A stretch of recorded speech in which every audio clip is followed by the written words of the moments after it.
India Legal presents Courts Roundup.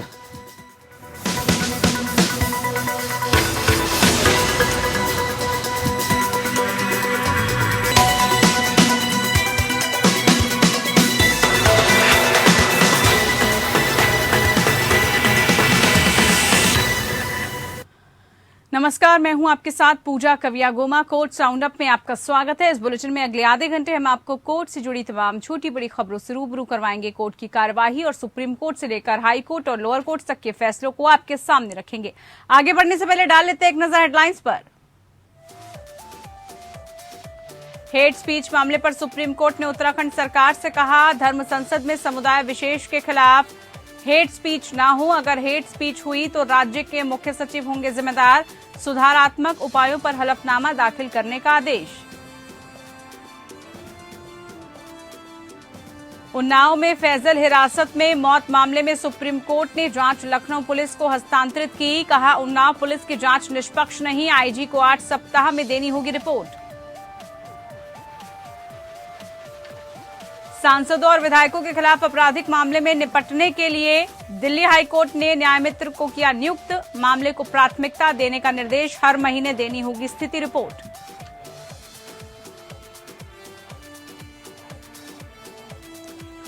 Hanuman Chalisa देशद्रोह मामले में नवनीत राणा, रवि राणा की जमानत याचिका पर मुंबई की सत्र अदालत ने मुंबई पुलिस को 29 अप्रैल तक मांगा जवाब। राणा दंपति ने गिरफ्तारी को बताया था गैर संवैधानिक।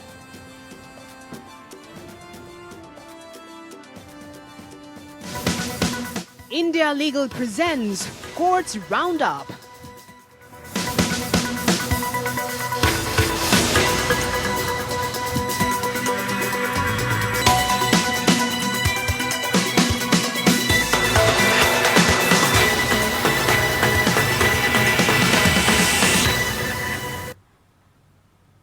उत्तराखंड के रुड़की में बुधवार को होने वाली धर्म संसद पर सुप्रीम कोर्ट ने चेतावनी दी है। सुप्रीम कोर्ट ने कहा कि हेट स्पीच को रोका नहीं गया तो मुख्य सचिव को जिम्मेदार ठहराएंगे।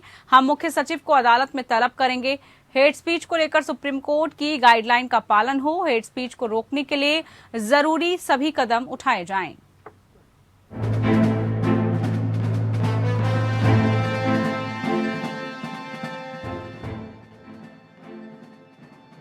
देश के सर्वोच्च न्यायालय ने उत्तराखंड के रुड़की में होने जा रही धर्म संसद के मद्देनजर कहा है कि राज्य सरकार को ये सुनिश्चित करना होगा कि किसी समुदाय विशेष के खिलाफ हेट स्पीच ना हो। रुड़की में प्रस्तावित धर्म संसद के मामले में सुनवाई करते हुए सुप्रीम कोर्ट के जजों ने स्पष्ट कहा कि अगर हेट स्पीच पर लगाम नहीं लगी तो इसके लिए राज्य के मुख्य सचिव को जिम्मेदार माना जाएगा। इसी महीने के शुरू में शिमला में हुए एक धर्म संसद के मामले में भी अदालत ने हिमाचल सरकार से सवाल भी पूछे। सुप्रीम कोर्ट ने उत्तराखंड सरकार के इस रुख पर आपत्ति जताई कि वह धर्म संसद के आयोजनों को नहीं रोक सकता और ये अनुमान नहीं लगा सकता कि इस तरह की सभाओं में अभद्र भाषा का उपयोग किया जा सकता है। जस्टिस AM खानविलकर की अगुवाई वाली 3 जजों की बेंच ने हेट स्पीच मामले में सुनवाई की। उत्तराखंड सरकार के अधिकारियों ने कोर्ट को आश्वासन दिया कि किसी तरह के हेट स्पीच कार्यक्रम में नहीं दी जाएगी। राज्य की इस बात का संज्ञान बेंच ने लिया। जस्टिस अभय S ओका और CT रविकुमार वाली इस बेंच ने ये भी कहा कि हमने उत्तराखंड के मुख्य सचिव को इस बारे में उठाए जा रहे कदमों का रिकॉर्ड मांगा है। उत्तराखंड के मुख्य सचिव को हालात को रिकॉर्ड में रखने और आवश्यकता पड़ने पर अधिकारियों द्वारा किए गए सुधारात्मक उपायों पर हलफनामा दाखिल करने के आदेश दिए गए हैं। जस्टिस AM खानविलकर ने कहा कि सरकार भरोसा तो दे रही है लेकिन जमीन पर ऐसा दिखाई नहीं दे रहा। सुनवाई के दौरान सिब्बल ने रुड़की में होने वाली धर्म संसद पर रोक की मांग की। इससे पहले उत्तराखंड ने अपना पक्ष रखते हुए कहा था कि इससे पहले जब हेट स्पीच का मामला सामने आया था तो राज्य ने जांच की थी। इस पर जस्टिस खानविलकर ने कहा कि नहीं, सिर्फ जांच नहीं बल्कि आपको इस तरह की गतिविधियां रोकनी होंगी। उत्तराखंड सरकार ने कहा कि वह किसी भी अभद्र भाषा को रोकने की पूरी कोशिश करेगी। पीठ ने कहा कि ये आपका कर्तव्य है, आप हम पर कोई एहसान नहीं कर रहे हैं। गौरतलब है कि पिछले साल दिसंबर में हरिद्वार में हुई 3 दिवसीय धर्म संसद के दौरान हेट स्पीच का मामला सामने आया था, जिसे लेकर FIR दर्ज हुई थी। एक और याचिका की सुनवाई करते हुए सुप्रीम कोर्ट ने हिमाचल प्रदेश में हुई धर्म संसद को लेकर हलफनामा दाखिल करने को कहा था और पूछा था कि हेट स्पीच रोकने के लिए क्या कदम उठाए गए थे। हिमाचल सरकार ने कोर्ट को बताया कि पुलिस एक्ट के तहत आयोजकों को नोटिस जारी किए गए थे। इस पर जस्टिस खानविलकर ने कहा कि ऐसे कार्यक्रम अचानक नहीं होते, पहले से सूचना होती है। स्थानीय पुलिस को तत्काल कदम उठाते हुए देखना चाहिए कि कुछ अप्रिय न हो। ऐसे कदम उठाए गए हों तो वो बताएं।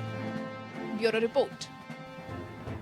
सुप्रीम कोर्ट ने रामनवमी हनुमान जयंती समारोह के दौरान हालिया सांप्रदायिक हिंसा की जांच के लिए एक पूर्व सीजीआई की अध्यक्षता में न्यायिक जांच की मांग वाली जनहित याचिका को खारिज कर दिया।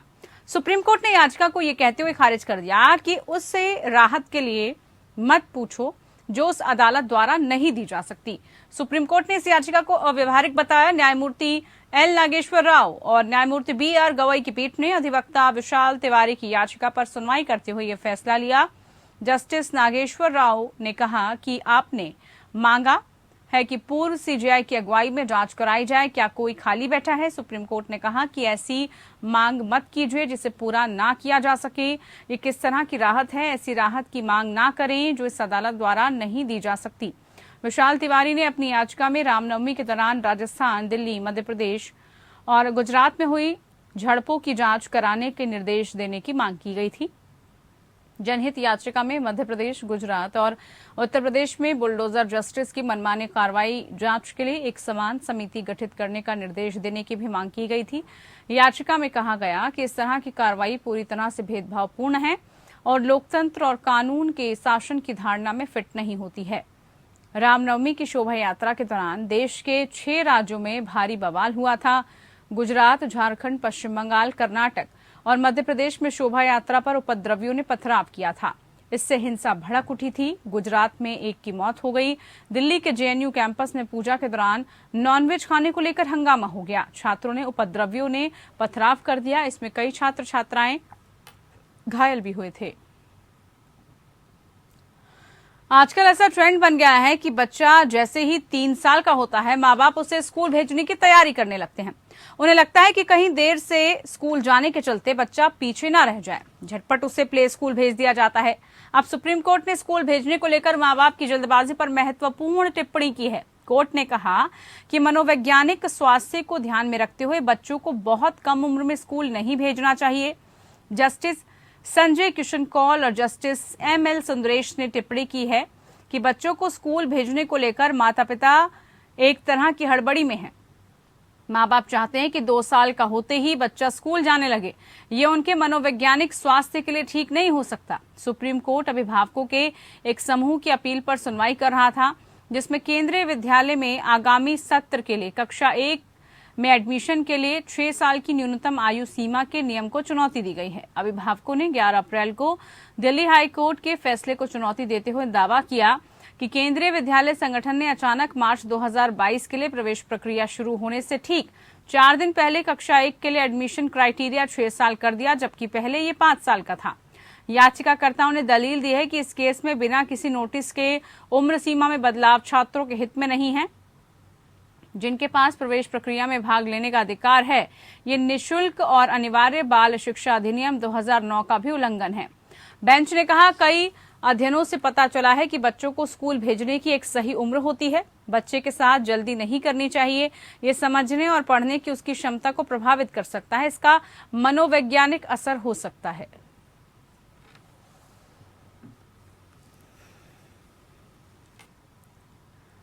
जुडिशियल विस्टा बनाने की मांग के मामले में सुप्रीम कोर्ट ने केंद्र सरकार से बुनियादी ढांचे और सुप्रीम कोर्ट की इमारत की कमियों को देखने और इस मुद्दे को हल करने के लिए एक योजना के साथ आने का आग्रह किया। जस्टिस विनीत सरन और जस्टिस जे.के. माहेश्वरी की बेंच ने इस बात पर भी प्रकाश डाला कि कैसे सुप्रीम कोर्ट के गलियारों में अत्यधिक भीड़ भाड़ है, जो शीर्ष अदालत के न्यायाधीशों को इससे दूर रहने के लिए प्रेरित करता है। हम गलियारों में नहीं घूमते, ये भयानक है, न्यायमूर्ति सरन ने कहा। सॉलिसिटर जनरल तुषार मेहता ने पीठ के साथ सहमति व्यक्त करते हुए कहा, हाँ, और वरिष्ठ लोगों के लिए ये स्थिति कुछ और गंभीर है। सॉलिसिटर जनरल ने कोर्ट को बताया कि वो इस मुद्दे पर रजिस्ट्री और याचिकाकर्ता के साथ सरकार के साथ लगातार संपर्क में हैं। उन्होंने कहा कि इस तरह के मामलों में तुरंत फैसला नहीं लिया जा सकता। इसमें समय लगता है। कोर्ट ने यह भी कहा कि वो समस्या का समाधान नहीं कर सकता, बल्कि इसे हल करने की दिशा में केवल केंद्र सरकार का मार्गदर्शन कर सकता है। इसने स्पष्ट किया कि वो तत्काल समाधान की मांग नहीं कर रहा था। जस्टिस विनीत शरण ने कहा, कोर्ट में बुनियादी ढांचे की समस्या मौजूद है, इस पर सरकार के ध्यान में लाने की कोशिश है ताकि बुनियादी सुविधाओं के लिए योजना बनाई जा सके। सुप्रीम कोर्ट 20 जुलाई को मामले की अगली सुनवाई करेगा। व्यक्तिगत रूप से पेश होने वाले याचिकाकर्ता ने तर्क दिया कि न्यायिक विस्टा अगले 100 वर्षों के लिए हमें राहत देगा और इसे सेंट्रल वीजा के समान तरीके से नियोजित और निष्पादित किया जा सकता है। कोर्ट सुप्रीम कोर्ट की वकील अर्धेमोली कुमार प्रसाद की याचिका पर सुनवाई कर रहा था, जिसमें शीर्ष अदालत के मौजूदा परिसर के आसपास जुडिशियल विस्टा बनाने की मांग की गई थी। साथ ही न्यायिक बुनियादी ढांचे को वित्त पोषित करने के लिए एक केंद्रीय प्राधिकरण की मांग की गई थी।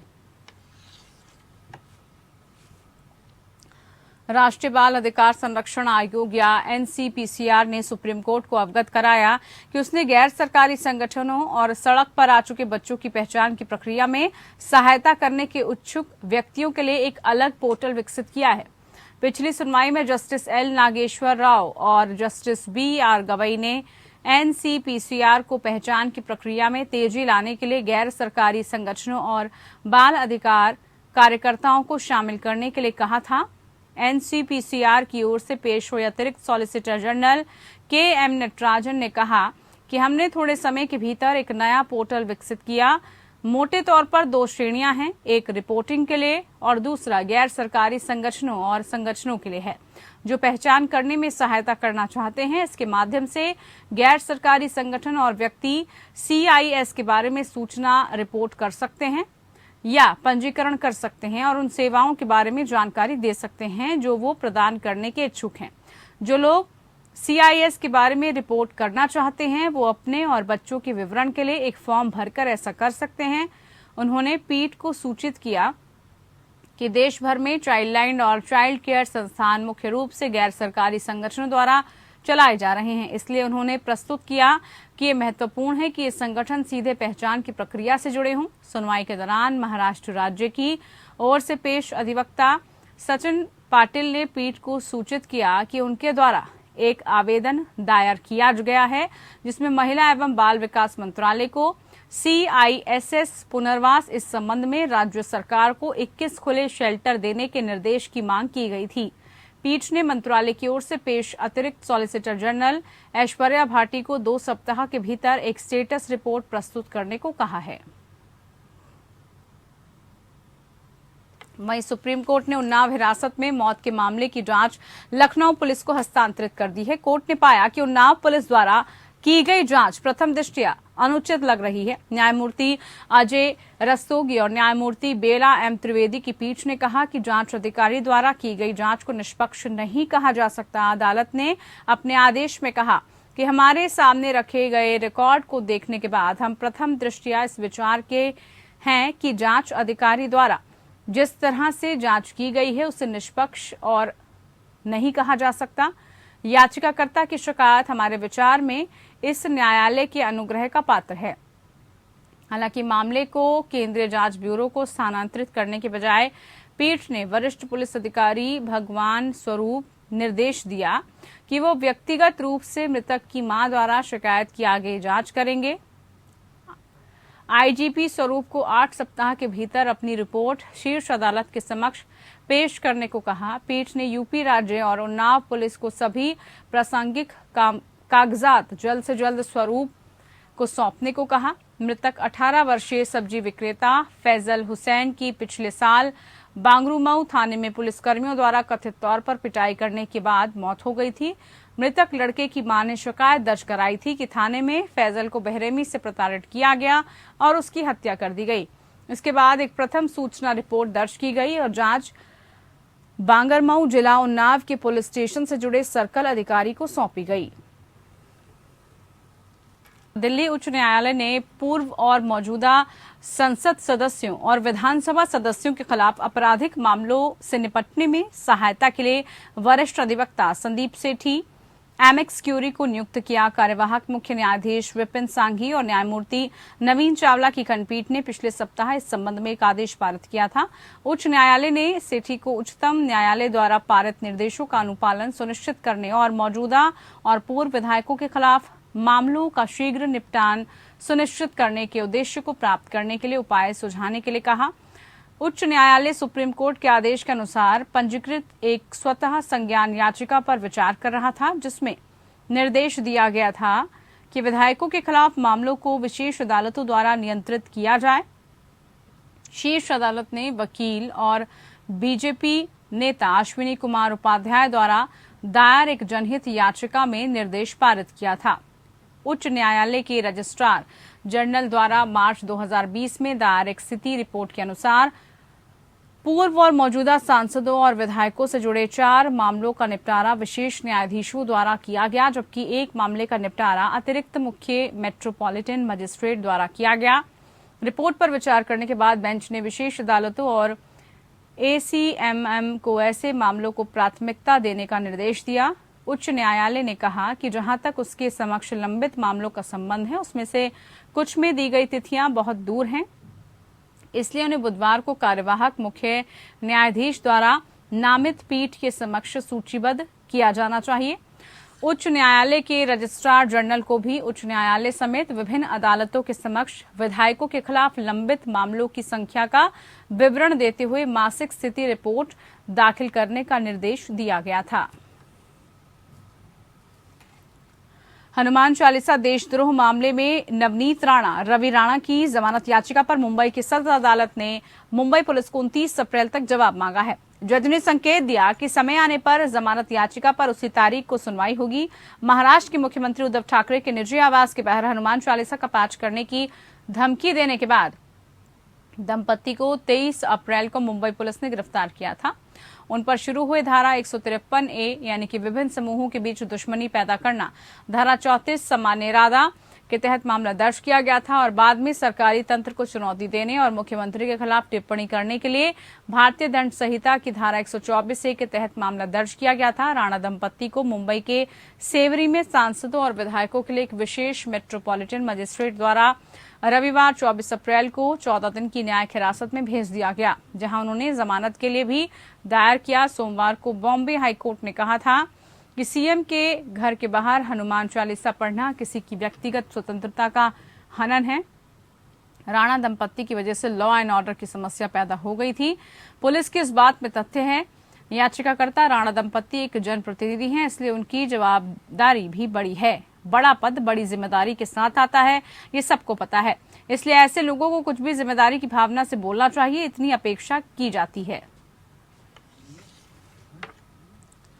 बॉम्बे उच्च न्यायालय ने मंगलवार को भीमा कोरेगांव के आरोपी गौतम नवलखा द्वारा तलोजा जेल से स्थानांतरित करने और घर में नजरबंद रखने की याचिका खारिज कर दी। इस महीने की शुरुआत में फैसले को सुरक्षित रख लिया गया था।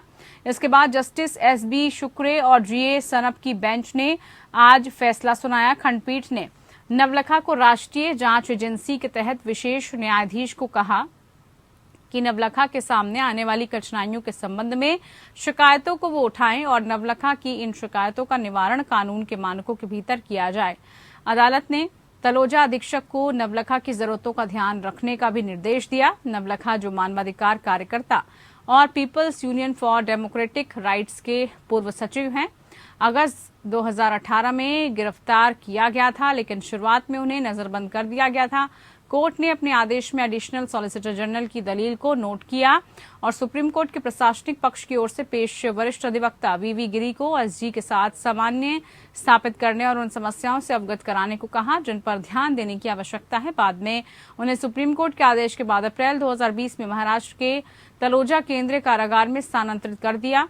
अपने डिफॉल्ट जमानत मामले में सुप्रीम कोर्ट के फैसले पर भरोसा करते हुए नवलखा ने उच्च न्यायालय का रुख करते हुए कहा कि उन्हें तलोजा में बुनियादी चिकित्सा सहायता और अन्य आवश्यकताओं से वंचित किया जा रहा था और उनकी उन्नत उम्र में बड़ी कठिनाइयों का सामना करना पड़ रहा था।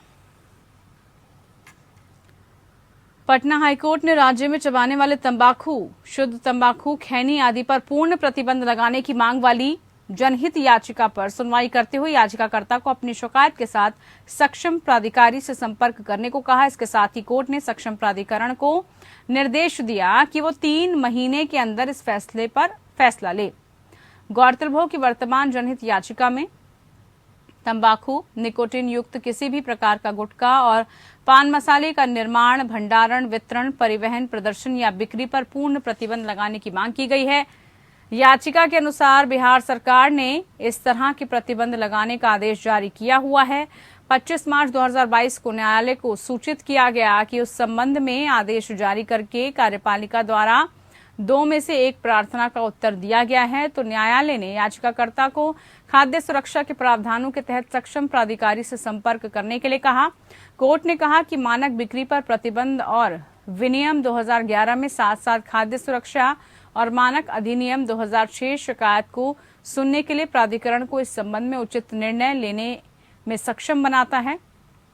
इसके अलावा न्यायालय ने आशा व्यक्त की है कि इस मुद्दे से निपटने वाले उपयुक्त प्राधिकारी जल्द से जल्द और अधिमानतः 3 महीने की अवधि के भीतर निर्णय लेंगे। साथ ही कारण बताते हुए निर्णय की प्रति याचिकाकर्ता को प्रदान की जाएगी, जो जरूरत पड़ने पर मामले को आगे बढ़ाने के लिए स्वतंत्र होगा।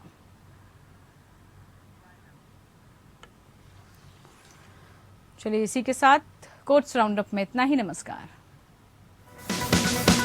India Legal presents Courts Roundup.